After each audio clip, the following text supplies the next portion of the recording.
Martín Carranza Torres es quien está con nosotros aquí en el transcurso de esta mañana, uno de los protagonistas efectivamente del día. Martín, ¿cómo le va? Gracias por este ratito. Buen día. ¿Cuánto hace que se formó el Partido Liberal Republicano en Córdoba? El Partido Liberal Republicano es una evolución, digamos, ha sido una fusión y tiene el nombre desde hace 30 días prácticamente. 30 días. Somos nuevitos. Bueno, la primera acción importante en términos nacional va a ser lo que usted vino a hacer aquí a Buenos Aires, que es denunciar la ley de abastecimiento, es decir, procurar que esa ley sea decretada como nula. Sí, en realidad que condene a los que la sancionaron en función de la violación del artículo 29 de la Constitución Nacional. O sea que usted va a hacer una denuncia penal contra aquellos Vamos a que hacer, votaron a favor. Así es, contra la Presidenta de la Nación, contra el Jefe de Gabinete, el Ministro de Justicia, el Ministro de Economía, que fueron quienes la promulgaron, y todos los diputados y senadores que votaron favorablemente.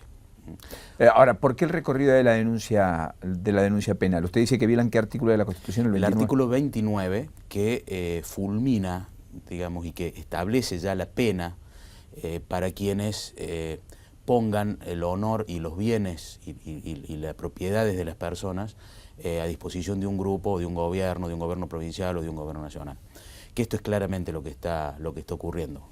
Pone los derechos de propiedad, el derecho a ejercer una industria lícita, el derecho incluso a la intimidad, porque le permite a un funcionario, que encima no es siquiera un funcionario electo, ingresar a las empresas, ingresar al campo, ver los papeles, ver todos los planes, obligarlos a producir, o quitarles la mercadería, si esa es su decisión, sin ninguna posibilidad de que accedan a la justicia, que es lo que la Constitución establece como norma elemental de defensa contra la arbitrariedad. O sea que pese a que el gobierno dice, eliminamos la posibilidad de que el empresario termine preso, que estaba contemplado en la vieja ley de abastecimiento, etcétera, etcétera, es una ley tremendamente dura e impropia de estos tiempos. Es una ley, sinceramente, tiene reminiscencias totalitarias en la historia, y me extraña porque el ministro de Economía es profesor de Historia de la Economía y no va a encontrar ningún antecedente no totalitario para una ley de esta naturaleza. Es decir, es una ley absolutamente totalitaria. O sea, usted dice progresista no es en ningún al caso. contrario, es fascista. Es fascista. Es una ley fascista. Porque mantiene los medios de producción formalmente en poder del productor, pero el productor no puede hacer nada que el gobierno no lo obligue o lo autorice a hacer. Y precisamente eso es lo que está prohibido en el artículo 29. Las garantías constitucionales están vigentes, la Constitución rige el derecho de propiedad, el derecho a ejercer una industria lícita. Si al gobierno no le gusta el precio al cual usted está vendiendo un producto determinado, puede ir, incautarle los bienes y venderlos al precio que le parezca. ¿Usted cree, como dijo Bussi y algún otro productor agropecuario, que podrían ir por los granos, por ejemplo, de la última cosecha o la próxima cosecha en su defecto? No es meramente conjetural, sino que lo dijo la diputada Conti en el debate. Es decir, es la amenaza. Esa es la amenaza que están haciendo. Pero Conti lo dijo en un marco todavía más grave, porque ella entiende, así lo dijo en su discurso, que la Constitución del 94 ha morigerado los derechos de propiedad. Los derechos de propiedad de la Constitución son inviolables en el artículo 17 desde el año 1853 y eso no se modificó. Nunca. Nunca se modificó. Porque es parte de las cláusulas pétreas. Exactamente. Ella lee una Constitución estalinista que no existe. Nuestra Constitución sigue manteniendo la inviolabilidad de los derechos de propiedad. Puede que a ella no le guste, pero bueno, perdieron las elecciones con las cuales iban a ir por todo y eso no es culpa de la gente.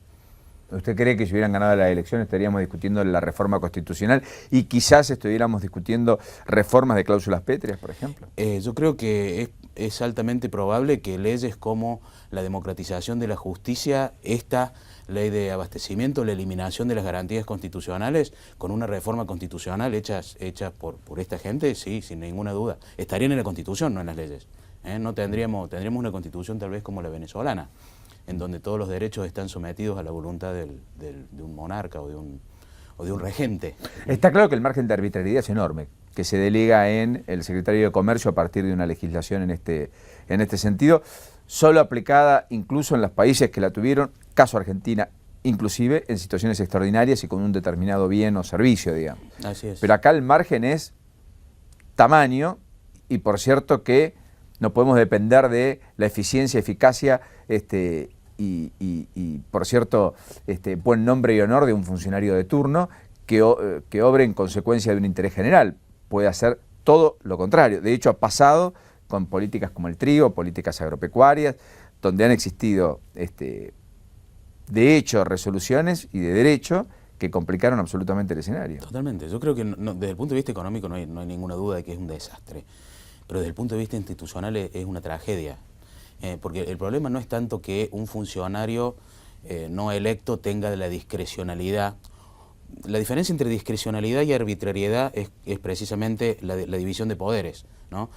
Puede arbitrariamente ingresar y agredir ilegítimamente al productor, porque este me parece que es el problema principal de esta ley, es que afecta a la paz social, pone en serio peligro y en serio riesgo la paz social, porque si el funcionario, si el secretario de Comercio va a ingresar a un campo a llevarse los granos porque necesita dólares para lo que sea, para pagar el fútbol para todos, por ejemplo, o para seguirle pagando el déficit de Aerolíneas Argentinas, está agrediendo ilegítimamente a alguien a quien estos señores, la denuncia es por traición a la patria, estos señores a quien han dejado indefenso, porque no le han dejado la posibilidad de defenderse con lo que la Constitución establece que es el Poder Judicial.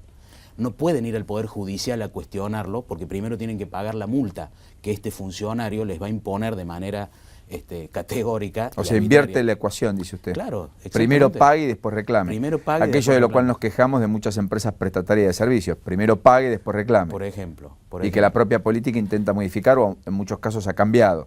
Para bien. Esto es lo que está pasando. O sea, a mí me interesa mucho que se entienda desde lo institucional. No es un problema económico, no es un problema de que están defendiendo a los ciudadanos, es un problema de que le están dando una herramienta prohibida por la Constitución para atacar ilegítimamente a los ciudadanos, ahora, sean ricos o pobres. Dice Osvaldo Cornilla en una nota el fin de semana, por ejemplo, que ayudaron a morigerar mucho la ley, que hubo 10 cambios de los 20 que habían planteado que fueron aceptados y que se corrieron y sacaron de esa mirada, digamos, arbitraria las propias pequeñas y medianas empresas y que por lo tanto todo ha quedado resumido en pocas empresas, digamos. Ustedes le van a decir que es un poco defensor de las corporaciones, digamos, ¿no?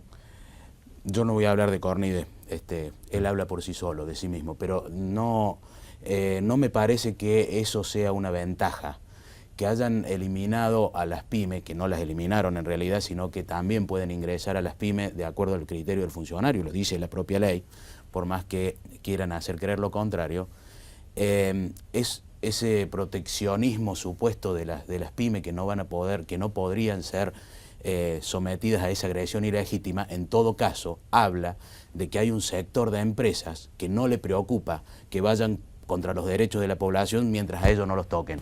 Y eso es lo que me parece trágico en esta situación. Y eso es lo que hace que quede afectada la paz social. Porque hay un grupo de personas que se siente defendido, se siente protegida, porque deja que ataquen a las otras. Y mientras ataquen al otro no le preocupa. El problema para nosotros son las instituciones. Ahí viene aquel poema de Bertolt Brecht, ¿no? Exactamente. Mientras tocaban la puerta del vecino. ¿Qué es lo que festejan? Hasta que un día tocaron mi puerta y era tarde. Así es. ¿Qué es lo que están festejando? Porque las MIPYMES, no las pymes, sino las ínfimas, las de menor jerarquía, que puede ser, también pueden entrar, pero supongamos que estuvieran excluidas. ¿Qué es lo que están festejando? ¿Qué es lo que están festejando? ¿Que van a ir a otras? Bueno, lo cierto es que además, si la política es errática para con una gran empresa, tal vez tenga su impacto en la pyme, porque la pyme muchas veces es proveedor, en la mayoría de los casos es proveedora de una gran empresa. Absolutamente, pero además en la historia de la economía del mundo, todas las empresas grandes empezaron siendo chicas. ¿De qué estamos hablando? ¿De que vamos a proteger a las chicas para que no crezcan nunca? Es una locura. Es una locura. Sí, porque el chico no tendría incentivos a crecer porque puede ser plausible. Porque en cuanto crezca le van a quitar los derechos de propiedad. Eso es lo que está festejando Cornide. ¿Cuál sería la pena posible para aquellos que levantaron la mano y en el Senado y en diputados convirtieron a la ley de abastecimiento en ley? A diferencia de otros delitos en el Código Penal, este es un delito constitucional que tiene una sola pena, que es la prisión perpetua, más la inhabilitación por tiempo indeterminado en los términos del artículo 36 de la Constitución Nacional, que es así desde el año 94, y no la eliminación de los derechos de propiedad. Es decir, que no hay muchas opciones, es a todo o nada. ¿Usted cree que la justicia va a tomar la denuncia suya? Yo creo que la justicia... ¿Tiene expectativas o lo hace para marcar un poco el territorio, la cancha, concientizar a sabiendas que probablemente la justicia no haga caso omiso de la denuncia? Mire, a mí me tocó participar de manera muy activa. Juntamos 12.000 personas suscribiendo un amparo cuando fue el otro ataque furibundo de el gobierno contra las instituciones, que fue la ley de democratización de la justicia. Presentamos un amparo, nadie tenía muchas expectativas, y sin embargo la ley fue declarada inconstitucional y cayó, y nunca se pudo aplicar. Nunca lograron ir por todo, al menos por esa vía, ahora lo están intentando por esta otra. Yo creo que es posible que la justicia, no solo es posible, es necesario y es legal que la justicia actúe en este caso y avance. ¿El delito sería traición a la patria? Se llama así, el delito se llama traición a la patria, que implica someter a los ciudadanos, dejarle el honor y la fortuna de los ciudadanos a merced de un grupo. Es un delito que se incorporó en la Constitución en el año 53, una muy sabia disposición para evitar que se repita Rosas. Alguien que tenga la suma del poder público impide o intenta impedir que un gobierno tenga la suma del poder público. Y eso es lo que han hecho los legisladores, traicionando el mandato que tienen al otorgarle la suma del poder público a un funcionario que ni siquiera es electo. Martín Carranza Torres, gracias por la amabilidad de este ratito para con nosotros en la previa de la denuncia. Muy gentil. Gracias a usted. Hasta la próxima. Muy amable. Ahí estaba el líder del Partido Liberal Republicano de la provincia de Córdoba, conformado, como él dijo, hace 30 días, y que va al Palacio de Tribunales en pos de buscar lo que acaba de contar, que es una punibilidad para aquellos que dieron luz a la ley de abastecimiento.